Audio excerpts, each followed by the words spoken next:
Hello, welcome to Biology for You. In this video, we are going to discuss the molecular biology, the history of the molecular biology. In this series of videos, we are going to discuss different concepts in the molecular biology. In this video, we are going to have what exactly is the molecular biology and how it is originated, followed by what are the landmarks in the field of molecular biology. So, coming to the first point, what exactly is the molecular biology? So, molecular biology, as name indicates, it's a branch of life sciences, that is biology, and it deals with the study of macromolecules and macromolecular processes.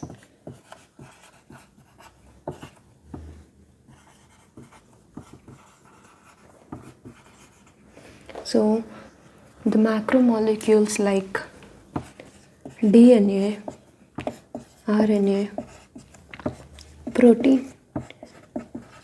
So, we are going to study the structural aspects of them as well as well as the functional aspects of DNA, RNA and proteins in this under this field called molecular biology.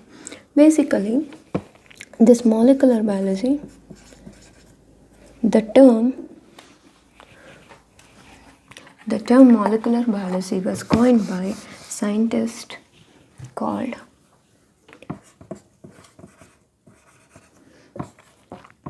Warren Weaver.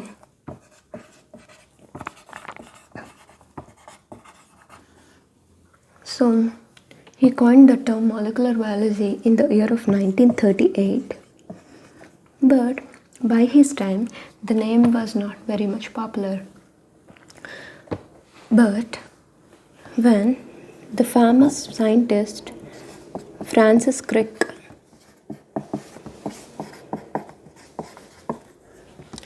when he started calling himself as a molecular biologist, the field or the molecular biology, the term got its popularity. So basically, in this molecular biology, the study of these macromolecules, that means basically in the classical genetics, the structural aspects or the functional aspects of these macromolecules were not easy to understand. So, the molecular biology includes the knowledge of the different fields like physics, structural chemistry,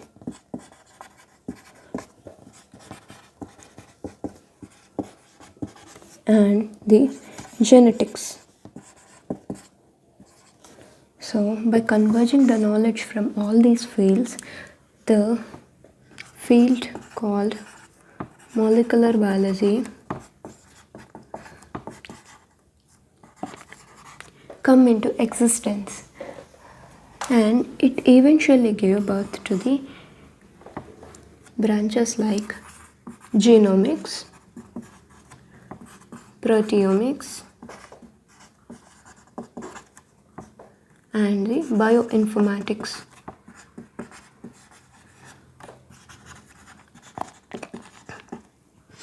So, this is what the molecular biology is. Basically, if you go back into the history, in the early 1920s,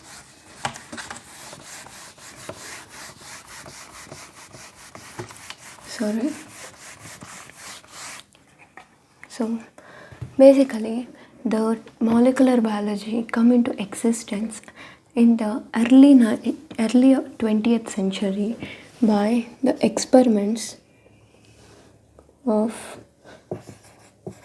great scientist Gregor Johann Mendel,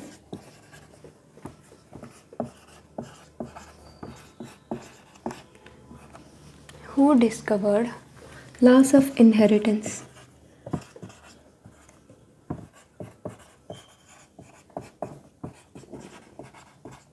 Basically, This laws of inheritance deals with the different characters of the organisms. How do they transform from the parental generation to the uh, daughter generation? That means from parents to the offspring.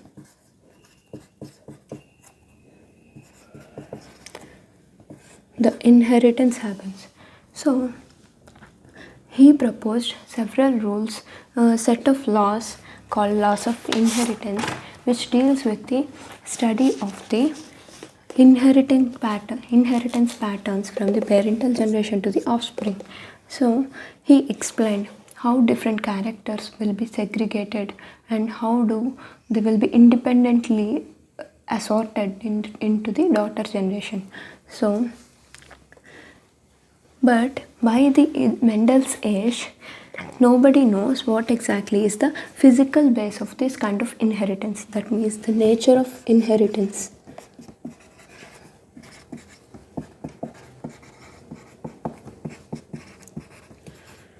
Or the physical basis of this inheritance is unknown by his time.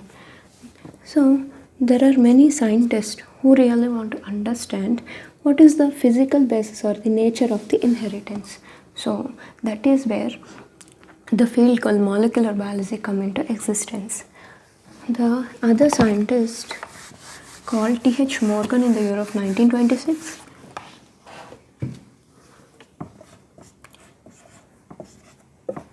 T.H. Morgan, who worked on the Drosophila melanogaster, he proposed that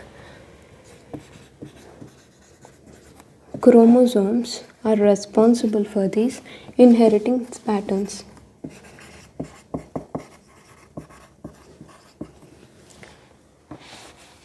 And his own student, Herman J. Muller,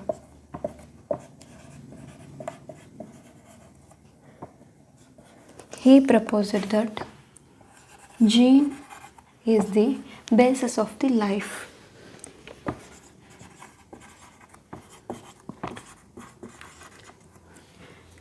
Hence, he want to explore the structural and functional aspects of the gene.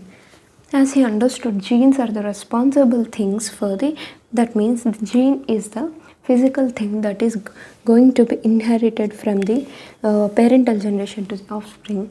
So he want to describe what exactly the structural and functional aspects of this gene. But as a genetist, he couldn't explore, he couldn't understand the structural aspects of the gene. Then he realized that he need the help of a structural chemist or a physics person who can really understand the structural aspects of it. So he opened the request. He kept that request open to the scientific community of his time. He welcomed many other fields, scientists from many other fields, to deal with this molecular biology problem called nature of the inheritance. So in the next decade, there comes the contribution of many other scientists from different fields in the field of molecular biology to understand all these concepts. So here comes in 1934, famous scientist Schrödinger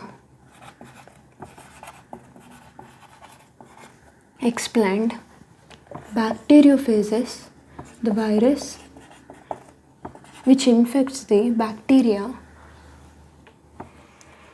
Bacteriophages are made up of DNA and protein.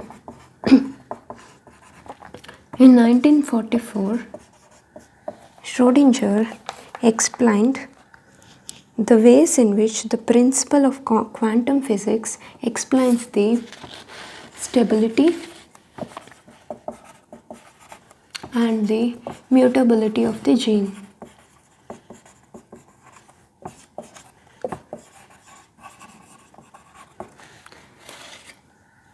So it explains the nature of the gene. So in the year of 1933,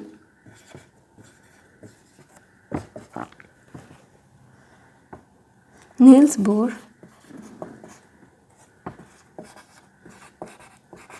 he explained the complementarity between physical sciences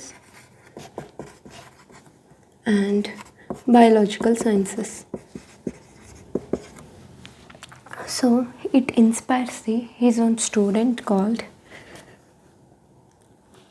Max Delbruck,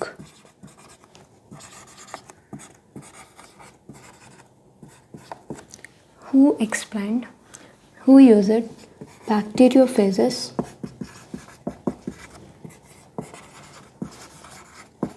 to understand the self-replicating entity in the organism. So he tried to understand what exactly is the self-replicating entity in the living organism by working on bacteriophages.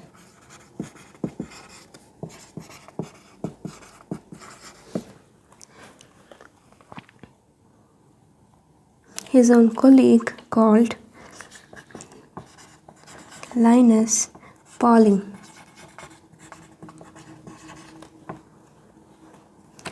This Linus Pauling is having a structural chemist. He is basically a structural chemist who really deals with the X-ray crystallography.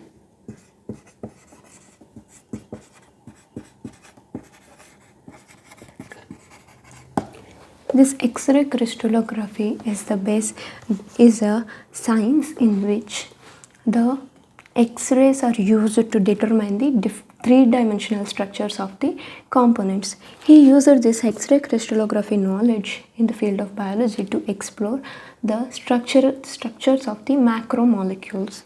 So this kind of knowledge from these other fields is empowered the discoveries in the field of molecular biology. So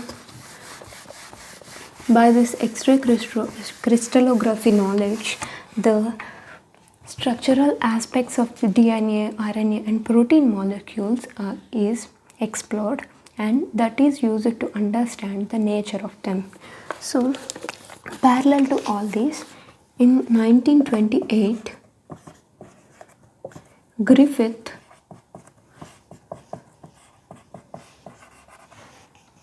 Frederick Griffith come up with the transformation experiments, in which he tried to transform the bacteria, diplococcal bacteria, that is, which is non-virulent. He is able to transfer these non-virulent strains into virulent strains so this non-virulent strains called S strains are transformed. Non-virulent strains or R strains are transformed into S strains in his in his experiment. But how they transformed, that means what is the transforming principle, that is not explored by his time, but he simply said there is a transforming principle.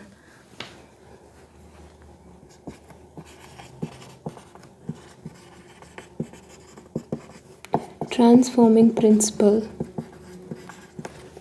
that able to transform these non-virulent strains or R strains into S strains, which are virulent.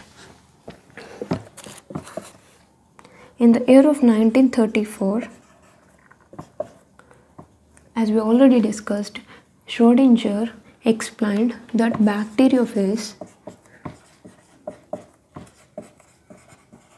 are made up of DNA as proteins. In the year of 1938, scientist called Warren Weaver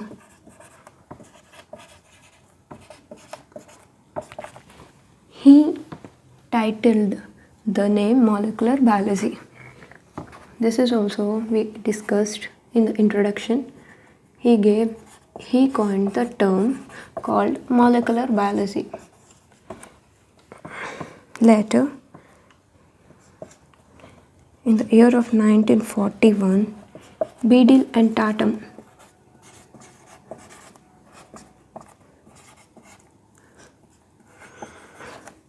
they explained one gene,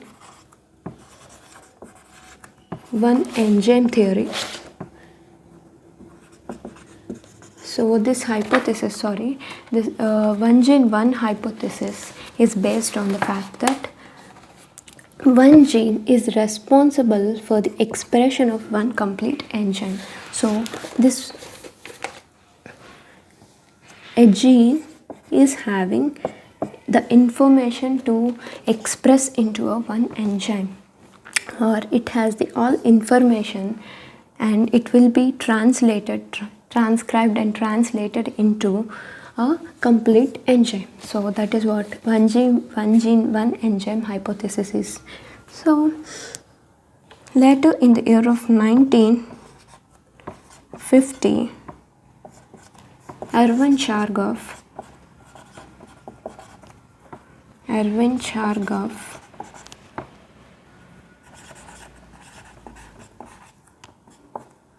he postulated the rules called Chargaff rules. Rules called Chargaff rules.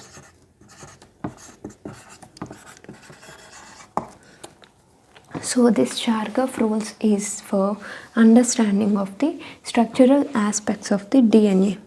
So the complementarity of the two strands present on the DNA, that is like the number of adenosines are equal to the number of thymines in double strand nature of the DNA, as well as the number of cytosines are equal to the number of guanines. So these are the things which are explained in the Chargaff rules. And in the next period, that is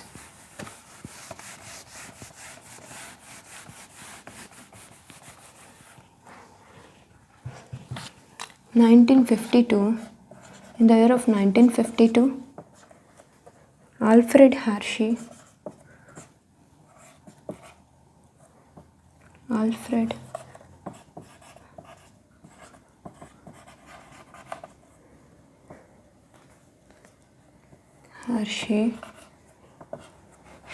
and Chase. These are the scientists who explained the genetic material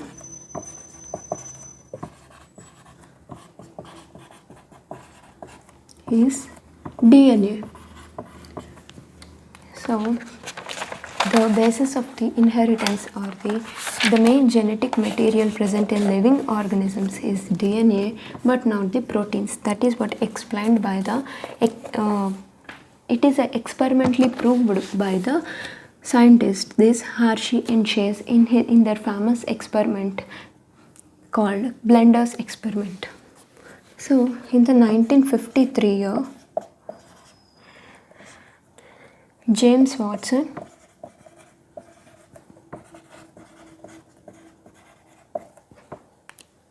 Francis Crick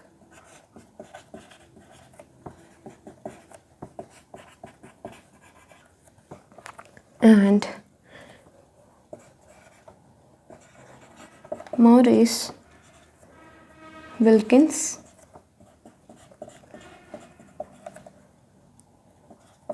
and Rosalind Franklin.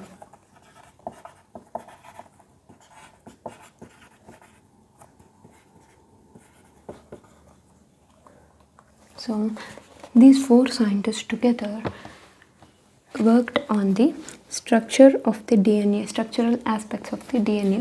And Maurice Wilkins and Rosalind Franklin, these two scientists are experts in their crystallographic studies, which empowered this experiment of the James Watson and Francis Crick. Really, this Watson and Crick are very much famous for their discovery of the double helical structure of the DNA. So, these got Nobel Prize. This experiment of James Watson, Crick, and the Wilkins got Nobel Prize for their efforts in the field of molecular biology for explaining the double helical structure of the DNA. That is a breakthrough in the field of molecular biology, and from when the classical period of the molecular biology starts. And in the year of 1957, Measles and Stals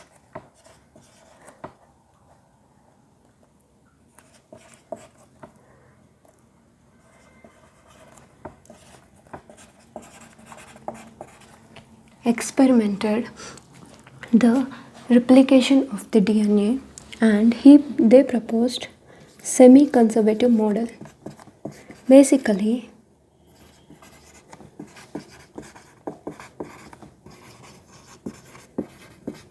so this semi-conservative model of the DNA is experimentally proved in this experiment, and they used radioactive isotopes, and they explained how one strand will be conserved from parental generation to the offspring, and the other will be newly produced or newly synthesized. That is what semi-conservative model of the DNA replication is.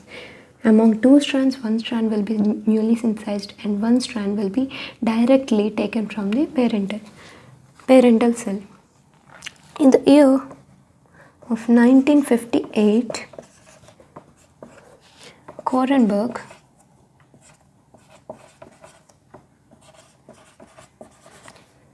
he isolated DNA polymerase.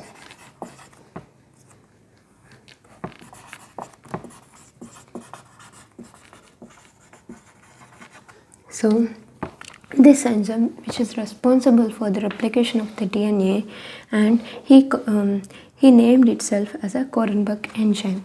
He really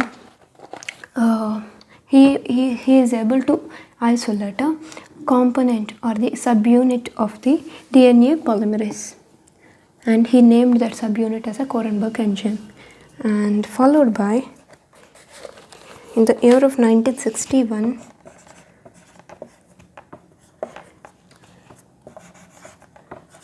scientist called Nirenberg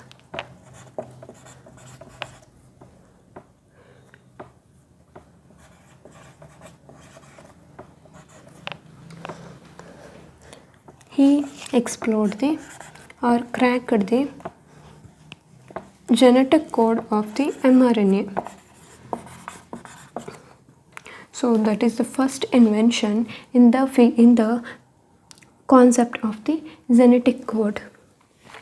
And in the year of 1965, Jacob and Monod, the scientist, explained the concept called operon. This operon concept deals with the regulation of the different genes present in the cassette. That means a set of genes under a single regulatory control, that is called operon. He explained the operon concept in the prokaryotes. A set of genes that are under the single regulatory control. And in the year of 1966,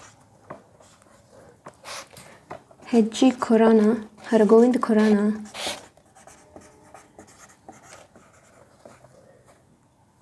Nirenberg,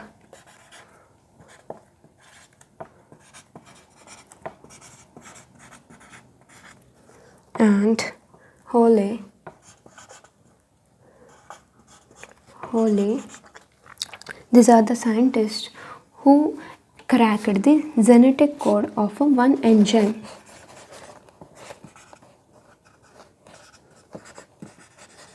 So they cracked the genetic code for the one full enzyme, and they got Nobel Prize as well. In the year of 1977, the Maxim and Gilbert, these scientists, they invented or developed a DNA sequencing technique. The chemical based DNA sequencing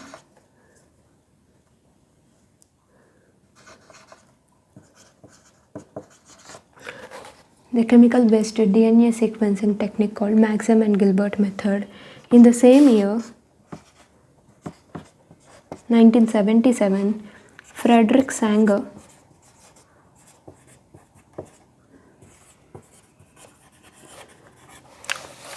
he also explained enzymatic method of the DNA sequencing technique. So these DNA sequencing methods are explained how to determine the order of nucleotides present in the DNA. That means in the double-stranded DNA, there will be complementary nucleotides. They will not randomly present all over the DNA molecule, but they do follow some order.